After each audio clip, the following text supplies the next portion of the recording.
안녕하십니까. 오늘의 첫 번째 주제는 SU-57 파크파입니다. SU-57 전투기는 수호이사에서 개발하였고 사내 개발 코드명은 T-50으로 불렸습니다. 따라서 공식적인 제식 명칭도 SU-50이 될 것으로 예측하였으나 SU-57이라는 제식 명칭을 부여받았습니다. 나토에서는 페런, 흉악범이라는 이름으로 불리고 있으며 러시아 전천후 5세대 전투기로서 F-20이나 F-35에 대항하기 위한 전투기입니다. 그럼 첫 번째로 스텔스 성능에 대해서 알아보겠습니다. 스텔스 성능은 정면에서 측후면까지 0.1에서 1제곱미터의 레이더 반사 면적을 갖고 있습니다. SU-57 전투기 설계를 맡고 있는 알렉산더 달빈코는 F-22 랩터의 ICS는 0.3에서 0.4제곱미터로서 SU-57 전투기도 이와 비슷한 ICS를 갖고 있다고 밝혔으며 이는 N036A4 레이더에서도 테니스공 크기로 보이는 수준입니다. 이렇다 보니 SU-57 전투기 역시 레이더 반사 면적을 줄이기 위하여 내부 무장창을 적용하고 있습니다. 내부 무장창은 길이가 4.6m, 폭이 1m로 종렬로 2개의 무장창을 갖고 있으며 각 내부 무장창마다 무장 발사대는 2개씩 총 4개의 발사대가 배치되며 내부 무장창에 중거리 미사일 6발 장착 혹은 장거리 미사일 4발 장착 가능합니다. 300kg 이하 미사일로는 R-73과 R-77 공대공 미사일이 있습니다. 또 다른 발사대는 UVKO-506 발사대로 해당 발사대는 700kg 이하의 무게의 미사일을 발사 가능하며 KH-35 공대함 미사일과 KH-38 공대지 미사일 탑재 가능합니다. SU-57 전투기에 탑재되는 주요 무장에 대하여 알아봤습니다. 공대공 미사일로는 빈폐사에서 제작한 R-73 미사일의 사거리는 30km이며 우리가 흔히 암남스키라고 부르는 R-77 에더 미사일은 175km의 사거리를 지녔습니다. 또한 지베지다에서 제작한 KH-35 우란, 흔히 하푼스키라 부르는 대한미사일의 사거리는 130km이며 KH-38 공대지 미사일의 사거리는 40km의 사거리를 지녔습니다. 스텔스 성능만큼 중요한 부분이 바로 미사일 발사 기술로서 기체가 360도 회전하거나 혹은 기체 수직 하강 등의 악조건 상황 속에서도 미사일이 신속하고 안전하게 발사할 수 있는 시스템 구현이 중요하며 F-22는 이를 AVEL이란 수직 발사대를 통하여 구현한 것으로 판단합니다. AVEL 수직 발사대는 유압과 공기압을 동시에 사용하여 발사대를 기체 외부로 내밀어 발사하는 방식이며 내부 무장창에서 무장을 투발하고 다시 닫는 데까지는 3초가 소요됩니다. 기존 발사대 방식에 비하여 고가의 비용이 발생하지만 전투 목적에 알맞게 신속하며 안정적인 발사 시스템입니다. 이러한 F-22 미사일 발사 기술과 동등한 수준의 발사 기술이 SU-57에도 적용되었을 것으로 판단됩니다. 둘째는 항공전자 시스템 분야입니다. 항공전자 시스템에서 가장 중요한 부분은 레이더로서 SU-57 전투기에는 총 5개의 레이더를 배치하고 있습니다. 전방 레이더는 T-호미로프사에서 개발한 N036A4 백화 레이더를 채용하고 있습니다. 해당 레이더 성능은 러시아 발표에 따르면 400km 바깥에서 RCS 2.5제곱미터 이상의 크기를 가진 표적을 탐지 가능하다라고 이야기하고 있으나 대형 폭격기와 같은 반사 면적이 비교적 큰 물체에 대한 탐지 거리일 것으로 추정합니다. 전투기 수준의 표적은 F-22와 비슷한 200km대로 추적하며 이러한 N036A4 레이더는 간이 조기 경보기로도 운영 가능합니다. 또한 카운터 스텔스 용도로 양측 주익 전면에 N036 L밴더 레이더를 장착하고 있으며 메인 레이더와 주익의 L밴더 레이더는 멀티 레이더를 구성하여 협동으로 스텔스 탐지 능력을 갖추고자 하는 모습입니다. 또한 M036 L밴더 레이더의 특징은 적 식별뿐만 아니라 전자전 목적으로도 사용되는데 L밴드 소스를 통해 액티브 제밍을 실행하면 AWACS 레이더 차단 및 데이터 링크 시스템을 끊는 등의 전자공격을 수행할 수 있습니다. 또한 N036 L밴더 레이더는 적 식별이 가능하며 이는 N036SH 코코소닉 시야 식별 장치를 적용하여 사용하고 있습니다. SU-57 전투기의 간성함포 시스템은 BINS-SP2M 시스템을 탑재하였습니다. 해당 장비는 KR-ET4에서 항법 및 비행 정보를 자율적으로 처리하고 위성함포 시스템이 없는 경우에 위치 및 동작 변수를 설정하는 5세대 전투기용 간성함포 시스템입니다. 또한 위성함포 시스템인 글로나스와 통합 혹은 고장 시 백업도 가능하며 이는 SU-57 전투기가 전자공격을 받아 위성함포 시스템에 대한 링크가 깨진다면 BINS-SP2M 시스템이 있기 때문에 걱정할 필요가 없습니다. BINS-SP2M 시스템은 SU-57 전투기가 네트워크 중심 전쟁 모델의 보다 효과적인 시스템으로 항공, 육상 및 해군을 단일 네트워크로 결합 사용 가능합니다. 이러한 지능형 시스템은 해당 전투기의 능력을 향상시킬 것입니다. SU-57 전투기의 레이더 시스템은 60개의 공중, 지상, 해상, 표적 모두 추적 가능하며 16개의 표적과 동시 교전이 가능합니다. 지상은 4개의 동시 사격이 가능하며 N036 벨카 레이더는 1552개의 TR로 구성되는 X밴드 레이더이며 또한 M036B A사 레이더는 358개 TR로 구성되며 기수 양쪽에 배치되는 X밴드 레이더입니다. 현재는 F35와 같은 갈륨 비소 기반이나 향후 질화 갈륨 기반 PR 모듈로 변경될 예정입니다. 전자전 체계로는 ECM 교란 장치로 KNI-RTI사 L40이 히말라야 전자전 제품을 탑재하고 있으며 L40이는 기체 각부에 탑재된 A사 레이더와 자신의 방해 안테나를 모두 사용하는 강력한 전자전 공격을 감행할 수 있습니다.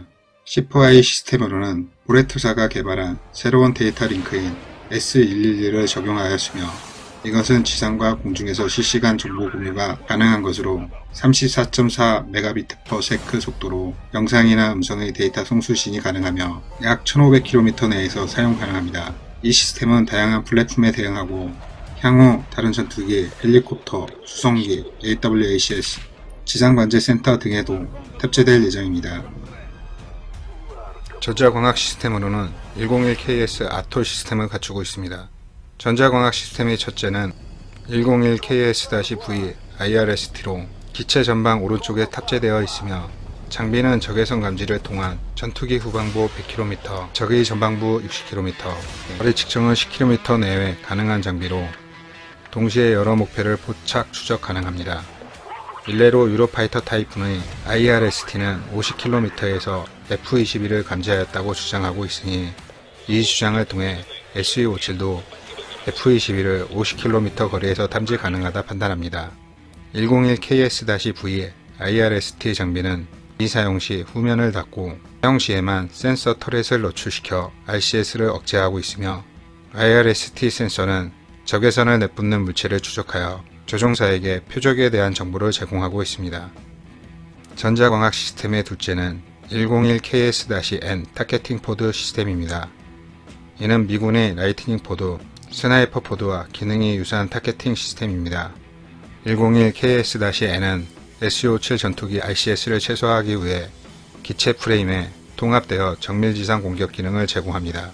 일례로 위그 3호 전투기에 탑재된 타겟팅 포드 탐지 거리는 탱크는 약 15km, 항공모함은 60에서 70km까지 탐지 가능한 것으로 알려졌습니다. 전자광학 시스템의 셋째는 101KS-5로 이 장치는 DIRCM 역할을 하고 있으며 DIRCM은 적의 미사일에 탑재된 적외선 유도 장치를 교란하는 장비입니다. 101KS-5는 기수 아래와 조종석 후방에 장착되어 적외선 유도 장치 방해 및 기체 각부에 설치된 101KS-U 미사일 경보 장치를 통해 자동 실행 혹은 조종사에게 정보를 제공하고 있으며 101KS-5는 접근하는 미사일 광학 시커에 무선 제밍을 만들어 교란을 수행하도록 합니다. 전자광학 시스템의 넷째는 101KS-U로 해당 장비는 적외선 미사일에 대한 미사일 접근 경보 시스템입니다. LWR 레이저 경보 시스템, MWR 미사일 경보 시스템, RWR 레이저 경보 시스템, CMDS 체프와 플레어 시스템, 위 4가지를 통해 전투기 경고 시스템으로 경고사항 발생 시 조종사 선택 혹은 자동 시행하게 됩니다. 참고사항으로는 비그 3호 MWS 미사일 경보 시스템으로 공대공 30km, 지대공 50km 탐지 가능합니다. SU-57에 탑재된 디코이는 UV-50 디코이 발사기로 14발 장착 가능하며 테일붐 양쪽에 설치되어 있습니다. 전자광학 시스템의 마지막 구성은 101KS-P입니다. 이 장치는 조종석 전면에 4개의 전기광학 카메라가 설치되어 있으며 이 카메라를 사용하여 전투기 본체를 헬멧 장착 디스플레이를 이용하여 직접 볼 수 있으며 이를 통해 효율적인 저고도 비행 및 야간 착륙이 가능합니다. 위의 모든 센서가 수집한 대용량 데이터 처리를 가능하게 하는 것은 N036 UVS 컴퓨터에 의해 관리되고 있으며 해당 데이터는 다기능 디스플레이 콘솔에 표시해주고 있습니다. T 호미로프 연구소의 N036 UVS 컴퓨터 소프트웨어는 400만 줄 코드를 초과하였으며 항공 시스템, 무기 및 자기 방어를 제어하고 조종사를 위한 다양한 지적 자원을 제공하고 있습니다. 또한 실시간 자동 대상 식별 및 우선순위를 지정하여 최적의 무기 사용 및 자기 방어 등의 기능을 수행할 수 있습니다. 셋째는 조종석 관련 사항입니다. 조종석은 SU-35와 비슷한 35cm의 메인 LCD 디스플레이 2개가 장착된 글래스 칵핏입니다. 조종석 주위에는 3개의 작은 제어판 디스플레이가 있으며 조종석에는 광각 헤드업 디스플레이가 있습니다. 지배지대에서 개발한 ZSHA-10 헬멧 기반의 새로운 NSTSL-V 헬멧 장착 디스플레이를 제공합니다. 야간 비행 시에는 헬멧 장착 디스플레이 양쪽에 장착된 암시 스코프를 통해 영상을 바이저에 투영해 관측할 수 있습니다. 또한 시야 불량 상태에서도 조종 지원 기능을 가지고 있으며 탄소 섬유 복합 재료 사용으로 무게는 2kg입니다. 하지만 기체 기동 시 과부하로 인하여 헬멧의 무게는 순간적으로 17kg까지 증가시킬 수 있기 때문에 여전히 개선이 필요합니다. 전투기는 투피스 캐노피, 즉 금속 프레임을 사용한 분할 방식을 채용하고 있으며 후미 섹션이 앞으로 미끄러져 제자리에 고정합니다. 캐노피는 금과 주석 인돔으로 구성된 램 도료를 내부에 증착 코팅하여 조종석 내부로 레이더파 진입을 막고 있습니다. 또한 캐노피는 금속 프레임에 램 도료를 코팅하여 캐노피 프레임 RCS를 저감시켜 기체 스텔스 성능을 높이고 있습니다. 조종 시스템으로는 KSU-50 디지털 플라이바이 와이어가 채용되었으며 항법 장치로는 글로나스 통합 무선 항법 장치를 탑재하였습니다.